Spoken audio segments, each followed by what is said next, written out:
कैसे हैं आप लोग। आज इस वीडियो में हम लोग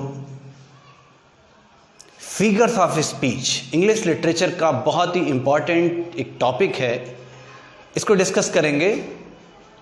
और आज सबसे पहले हम लोग जो सबसे पहला और सबसे इंपॉर्टेंट मुझे लगता है फिगर ऑफ स्पीच है सिमली, इसके बारे में जानेंगे, जिसे हम हिंदी में उपमा भी कहते हैं। हालांकि दोनों में डिफरेंस है, वो हम आगे पढ़ेंगे इसके बारे में, ठीक है। तो मैंने सबसे पहले डेफिनेशन लिखी है, simile is a comparison between two different objects और आइडियाज। सिमली दो डिफरेंट टाइप्स की क्वालिटीज का, आइडियाज का या थॉट्स का एक कॉम्बिनेशन है।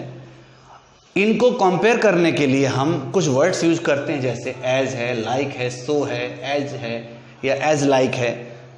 इन वर्ड्स को यूज करके हम सिमली को क्रिएट करते हैं, सिमली को बनाते हैं, और इन वर्ड्स को देखकर हम सिमली पहचान भी सकते हैं कि यहाँ पर सिमली है, ठीक है। बोर्ड एग्जामिनेशन में आता है हमें दो, एक तो डेफिनेशन जो मैंने ऑलरेडी लिख रखी है, दूसरा उससे भी इंपॉर्टेंट है कि हम we have to identify where the figure of speech simile is, कि सिमली कहाँ पर है, ठीक है। एक एग्जाम्पल देंगे पहले हम आपको इंग्लिश में, फिर कुछ और इंटरेस्टिंग तरीके से समझाएंगे, उसे ज़रूर सुनिएगा प्लीज़। तो एक एग्जाम्पल है, बहुत मशहूर एग्जाम्पल है,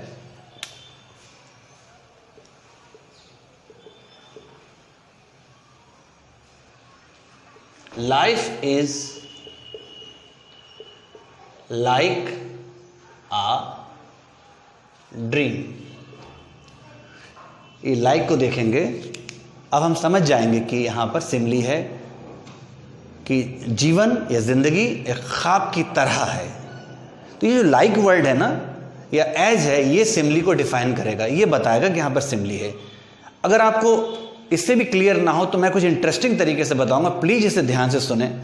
हमारे हिंदुस्तान में जो सिनेमा है उसमें बहुत बड़े बड़े मशहूर लिरिसिस्ट हुए हैं, शायर हुए हैं, उन्होंने बहुत ही सुंदर यूज़ किया है सिमली का। कैसे करके, एक सॉन्ग ज़रूर आपने सुना होगा, ये चांद सा रोशन चेहरा, जुल्फ़ों का रंग सुनहरा, ये झील सी नीली आँखें, कोई राज है इनमें गहरा। तो चांद सा चेहरा और झील सी आँखें, तो ये सा और सी, ये क्या है, एज या लाइक, ठीक है। एक और आपने सुना होगा, बहुत मशहूर गाना है, थोड़ा पुराना है, हमारे ज़माने का होगा या उससे पहले का, कि चांद सी महबूबा थी मेरी, ऐसा मैंने सोचा था, हाँ तुम बिल्कुल वैसी हो जैसा मैंने सोचा था। तो एज और लाइक का यूज़ करा गया है, चांद सी या चांद सा चेहरा, है ना, या जो जैसा या ऐसा या वैसा है, ये सारे एज हैं, लाइक हैं, सो हैं। तो ये सारे हमें बताते हैं कि यहाँ पर सिमली है। एक बहुत ही रोमांटिक और बहुत ही बेहतरीन सॉन्ग है मोहम्मद रफ़ी साहब का, कि वो शायर कह रहा है कि वो, मैंने पूछा चांद से कि देखा है कहीं मेरे यार सा हंसी, चांद ने कहा चांदनी की कसम नहीं नहीं नहीं। तो चांद से पूछा कि ऐसा या वैसा, चांद सा या उससे ज़्यादा, ये इस टाइप से जो यूज़ किया गया है। तो जब भी हम यूज़ करते हैं इसके जैसा या इसके जैसा या इसके जैसी, तो ये सारे हैं इंग्लिश में as, like, so these words are very important to create Simli.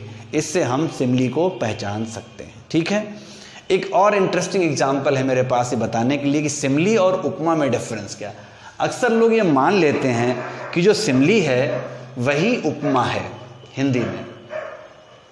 तो इसको डिफरेंट शो करने के लिए मेरे पास एक एग्जाम्पल है जो शायद बहुत ही माकूल है, मौजू है इस चीज़ समझाने के लिए कि उपमा में और सिमली में बेसिक डिफरेंस ये है कि उपमा में किसी एक व्यक्ति की तुलना एक वस्तु से की जाती है, या एक व्यक्ति की तुलना उसके जैसी दूसरी वस्तु से की जाती है, या वस्तु की तुलना व्यक्ति से की जा सकती है। One by one, it is a one by one game. But simile में ऐसा हो सकता है, ऐसा किया जाता है कि जहाँ एक व्यक्ति की तुलना एक साथ कई चीज़ों से की जा सके। गॉट इट, ठीक है। जैसे हम उपमा में कहेंगे कि वह चांद के जैसा है, जैसी है, वह सूरज के जैसा है। तो ये उपमा भी है, सिमली भी है। अब एक एग्जाम्पल मैं आपको दूंगा जो सिर्फ सिमली है। एक बहुत ही मशहूर सॉन्ग जावेद अख्तर साहब ने लिखा और आर डी बर्मन का लास्ट कंपोजिशन है मूवी का, और सॉन्ग था कुमार शानू का। एक लड़की को देखा तो ऐसा लगा जैसे वन में हिरण, जैसे सूरज की किरण, जैसे जैसे सुबह का राग, जैसे आग, जैसे तो ये सो मैनी एज ये यूज़ किया गया है। This is pure typical conventional simile, जहाँ पर एक सुंदर स्त्री की तुलना एक साथ एक ही सेंटेंस में बहुत सी चीज़ों के साथ हो रही है। तो this is like as so many things unstoppable. So this is the very good example of simile. So dear ones, ये था सिमिली और इसका कंपैरिजन हमने करके दिखाया कि उपमा और इसमें क्या डिफरेंस है। ठीक है, तो इससे मुझे उम्मीद है आप लोगों को सिमिली समझ में आया होगा। अगर आपको समझ में आया और अच्छा लगा हो तो प्लीज़ एक लाइक करें और शेयर करिए अपने फ्रेंड्स, फॉलोअर्स, रिलेटिव्स के लिए। और सब्सक्राइब नहीं किया है तो please subscribe my YouTube channel. Till then, bye.